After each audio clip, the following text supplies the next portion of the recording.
Hey, what's up, y'all? This is Rodney, and I'm back, and I wanted to go ahead and talk about Belle Collective. All right, y'all, let's go ahead and get into it. So we'll just start out with Tambra. I like Tambra, I really do. Um, but girl, anyways, so Tambra is with her family. She says she's been staying with her parents because her father is now at home. She says that they did not diagnose him as having like a stroke, um, but they said that they do feel like it might be dementia. And from the sounds of it, he is starting to accept that it might also be that too.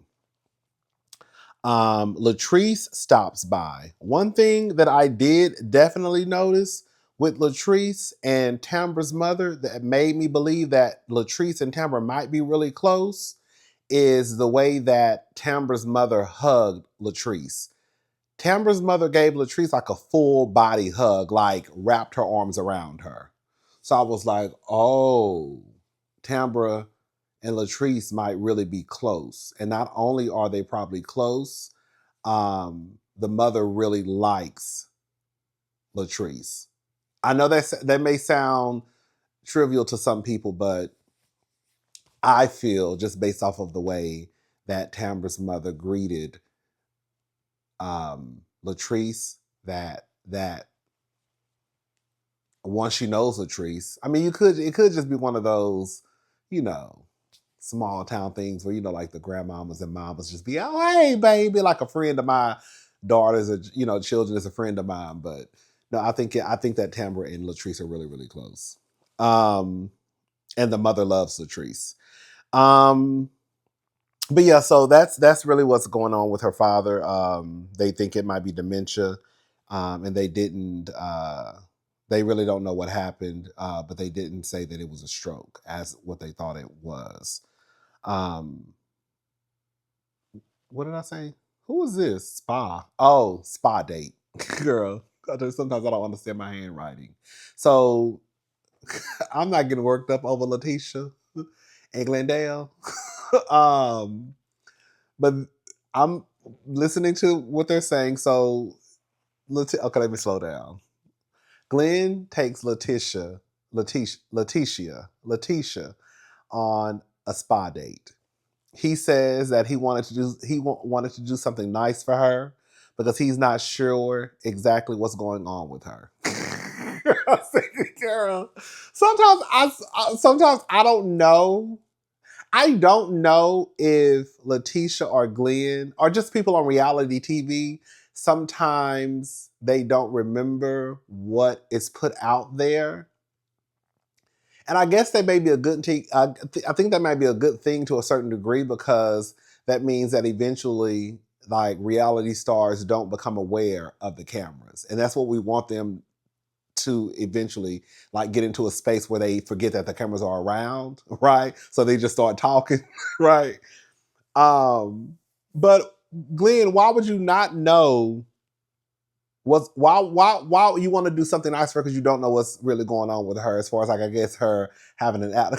You just got into almost a physical fight with her manager first. I'm just like, okay, whatever, Glenn. Um, and then they're basically talking about the baby rumor surrounding Selena and, well, Mike, not Selena, Mike, Selena's fiance, Mike.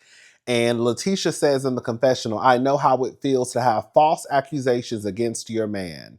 So I hope it's nothing with this baby rumor. I said, girl, what false accusations have you had against your man? Because all the accusations. Because here, all the accusations that we done heard was pretty much true. Girl, the accusation was he cheated. That was the truth. The accusation was he thought he had a baby. That was the truth.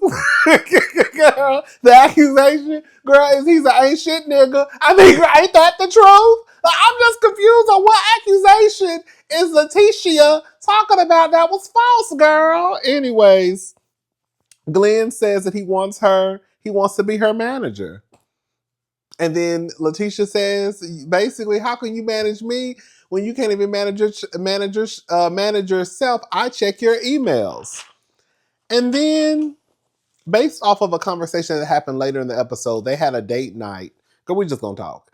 They had a date night, a couple's date with Matt and Carrie. And Glendale started the conversation about wanting to be Leticia's manager with Matt and Carrie. And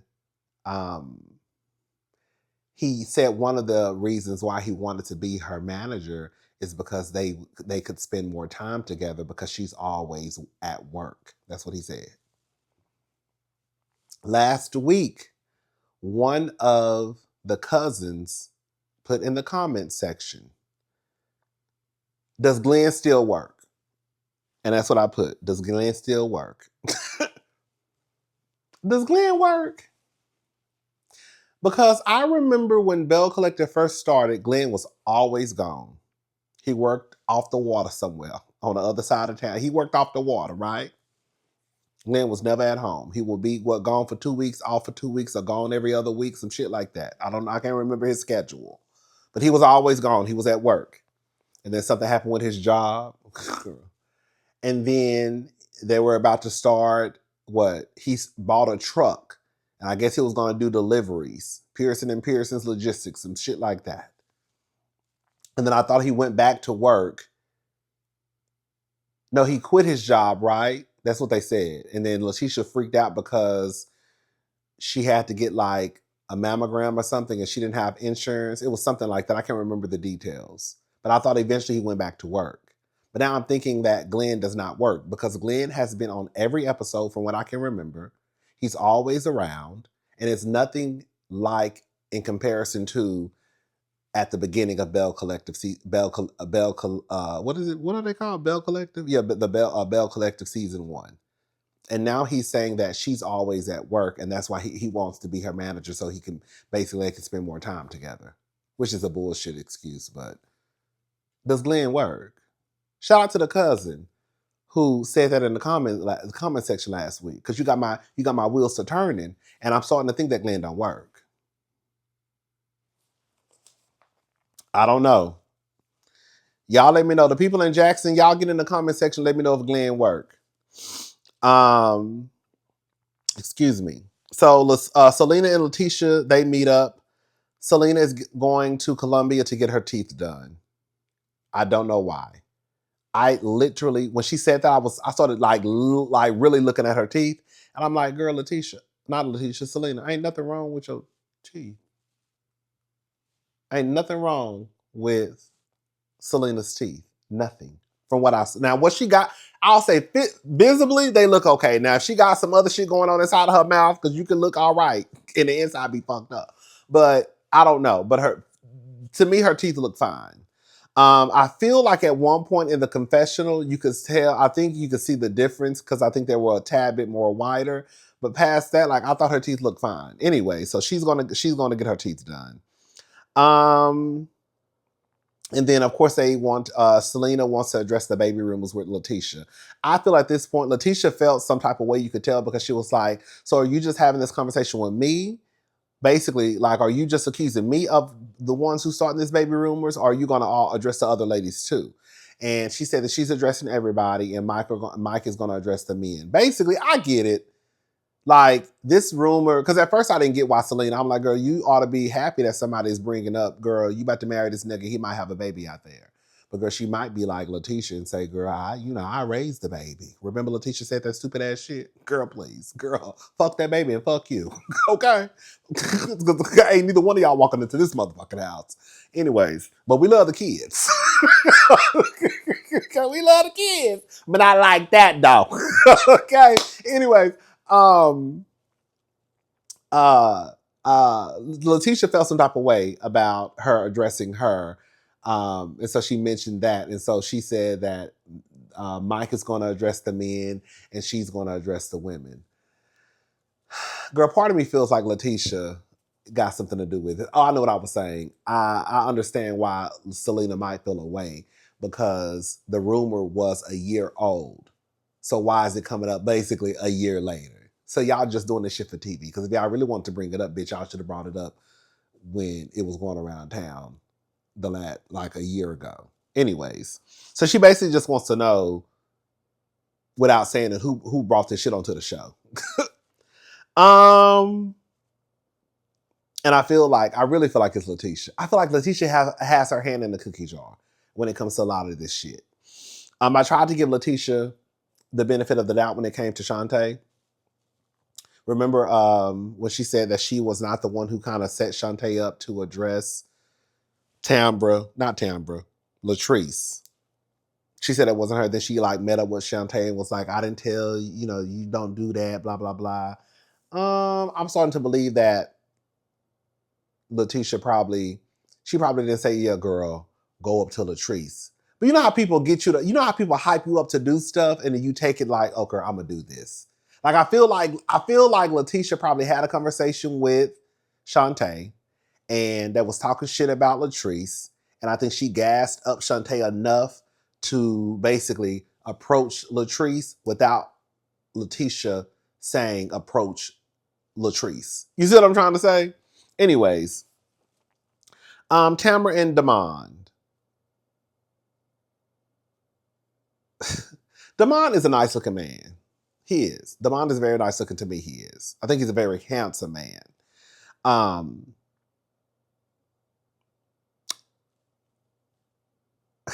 He said some shit that he just confused the fuck out of me. No one has met Tambra's daughter. So she wants to do like, I want to reintroduce myself to the ladies. Tambra ain't got shit going on. Quiet as it's kept, Tambra should just be a friend of the show. Or probably not even be on the show. But she should not be a full-time cast member.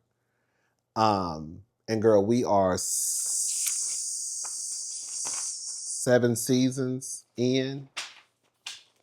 And now we finding out stuff that we really probably should have known a long time ago. But anyways, girl, it's a reintroduction. So maybe she told us, and I don't know, girl. Anyways, girl. So Tambra says she's going to do a reintroduction to the group because she says I need to reintroduce myself to them.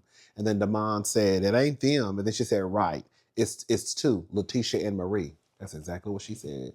I told her she don't fuck with Leticia and Marie. Ever since they pulled that stunt with that nigga who she used to fuck with, and she tried to. They remember when Leticia and Marie met up with some nigga who Tambra used to fuck with, and it was a whole court case. I can't remember the details. Tambra ain't fuck with Marie and Leticia ever since, rightfully so. Hello. And so she was basically saying how the women have never met their daughter. And then Damond says, basically, yeah, because, they have bad energy. He's cool. Basically, he's cool with the men meeting their daughter, but not the women. Now, let me say this. Leticia and Marie, they ain't shit. They have some ain't shit moments, as everybody has done on reality TV. But he completely lost. How the fuck you don't want your daughter to meet the ladies because they have bad energy, but you want her to meet, you would be okay with her meeting Glendale and Cliff? Girl, man. What fucking type of energy do them niggas got? Like, I'm so confused. I'm so confused. I'm so confused. Girl, I don't be understanding half of the shit y'all be saying sometimes. Not y'all. Girl, like, I mean, I get it. You don't really too much care for Leticia and Marie. But I just don't understand why you would feel okay with your baby meeting the niggas, but not the bitches when, girl, quiet as this cup, they all a fucking mess. Like, I said, girl, I guess, girl, I don't know, girl. I don't be understand. I don't know, girl. Everybody think the way they want to think. Marie meets up with her son. Girl, I forgot all about that. They played that clip of Marie basically talking about how her son ran up on her and then punched a hole in the wall by her head. Listen, I think the most I've ever done with my mama was I cursed. And I cursed. This was probably like, I was like 19, 20. And I think I said something like shit or hell or damn on the phone. I was like, I'm sick of this shit. It was something like that. Like, nothing too major, but still, I still use a curse word, right? Girl, I ain't never. Bitch, I swear to God. Girl, I remember one time, you know what? I remember one time, I think I was probably like, I don't know, girl, probably like 9 or 10. I can't remember, child. I just remember one day we were at home and I asked my mama. My mama was about to go to the store with my aunt and I wanted to go. She told me no. And I remember they were pulling off and I threw up the middle finger like this. And right when I threw up the middle finger, girl, she turned her head and looked at me. I still remember. Girl, I didn't know she could see. I didn't know she was gonna see me. I remember just putting the middle finger up like this. Girl. And when I did that, girl, her head turned, girl, and she just saw me. And I said, oh my God. And I thought it was done because she didn't say nothing. She just drove off, baby. When I said my mama got home and whooped my ass, bitch. I still remember, bitch, I got my ass whooped when she got bitch. I didn't think that was gonna happen because they just pulled off. They just pulled off, baby. All I know is I was in the house. Baby, she walked in that house, baby. All I know is, baby, she came around that corner with a belt, baby. She whooped my ass, bitch. Do you hear me? That's one time I remember, and I remember cursing on the phone. Like I said, it was like something like shit or hell or damn. It was something real like small. But other than that, girl, I have never, ever, ever punched at my mama, swung at my mama, punched a hole in the wall by my mama head, girl. Like that is not even crossing my mind, girl. Like, girl, Marie is a good girl. I mean, not a good girl. I mean, that's a mom, girl. That's girl. Because I don't know what if I had a child and they ran up on me and punched a hole in my wall with my head. What would I do? If my son did that, we would probably fight like two niggas. We would probably fight like Jack and Christy and girl. We would probably fight like Jack and Christy and Chantel did on Basketball Wives. I hate that. I don't have kids, so that would never happen. That would never happen, of course. But I just don't know what I would do. I don't know what I would do if my son ran up on me and punched a hole in the wall by my head.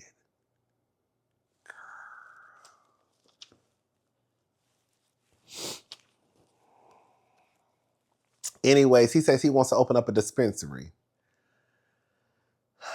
Girl, I don't even think he got a car. That don't mean nothing. People open up businesses all the time and don't, you know, Jeff Bezos, I think, opened up his business in a garage. I don't know the story.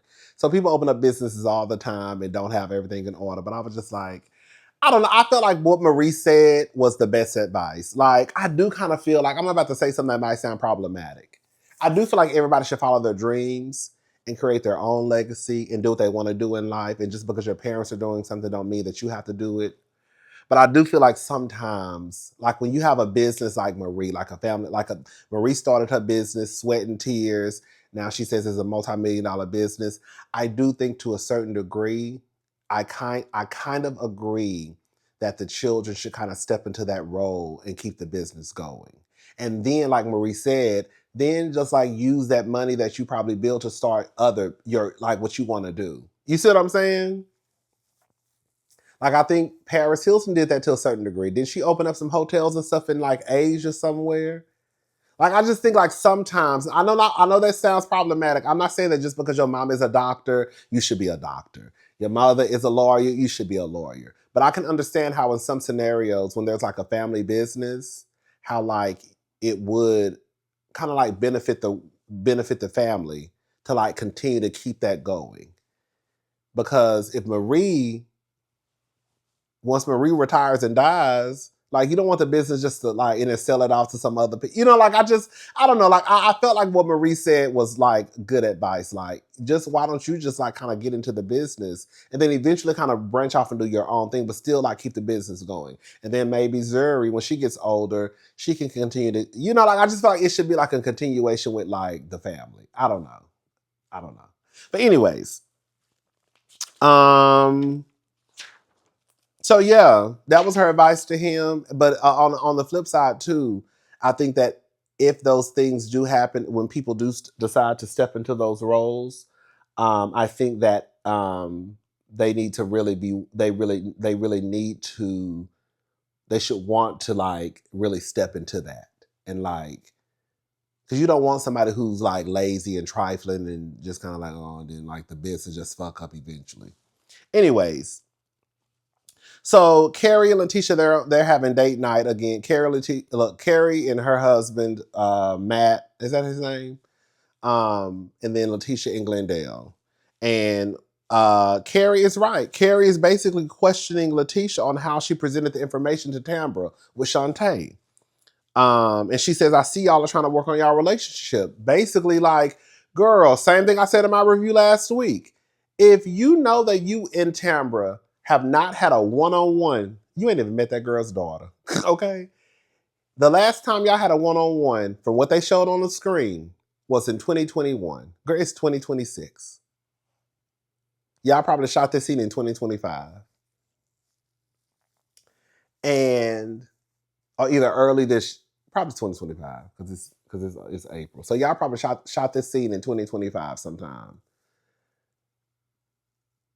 If you know that y'all really are not on one accord and y'all don't really fuck with each other like that, and that's really your fault, Leticia, then if we're meeting up to kind of like hit the restart button on our friendship, then why would you feel the need to bring somebody who I don't even fucking know to try to come and tell me about the mileage on my puss? I don't even know this lady. I don't give a fuck who was a man. I don't even know this person. And girl, I barely fuck with you. And the only reason why I'm here is because, girl, you my coworker. And we gotta shoot scenes together. Baby, Leticia basically says in the confessional, Carrie, you don't tell me nothing because I do what I want to do, when I want to do it, how I want to do it. And that's exactly why your relationships within this friend group, they're always fractured. She says it's better to just do what you're gonna do. I'm paraphrasing, but she basically told her it's better to just do what you're gonna do and just ask for an apology later. Girl. So Tamara does the reintroduce myself. She goes down a line about when she was a child and she was a cheerleader girl. I don't care. The best thing about it was London Simone. I'm not even gonna lie to you, baby. When I tell you I caught my life, baby, Miss Thing came out. Yes. Miss Thing came out in her pink girl, a pink Cadillac or a pink Corvette or some child. I'm getting around in a pink. Don't somebody got a song called Pink Cadillac? Is that Aretha Franklin? I'm getting around in the pink Cadillac. Somebody got a song called Pink Cadillac. I said Red Corvette. Is that Prince? I can't remember. Anyways, baby, she came out. She had on some glasses. And baby, I swear to God, baby, she put them glasses on and looked, because she ain't never seen none of these bitches before. Okay? So she came out, and girl, everybody, all the women are standing around because all the men, I think men and women, and even Latrice was surprised that Tamara did that. Because nobody's ever seen the child. I mean, they probably seen her on TV, but they've never seen her. They've never met her. And so she came out in a little car, and then she had a little fur on, dressed in all pink. Yes, God. And baby, she put those glasses down like this, and then she looked. And then baby, she put those glasses up, and then she hopped out of that car, and baby, she walked on in the back.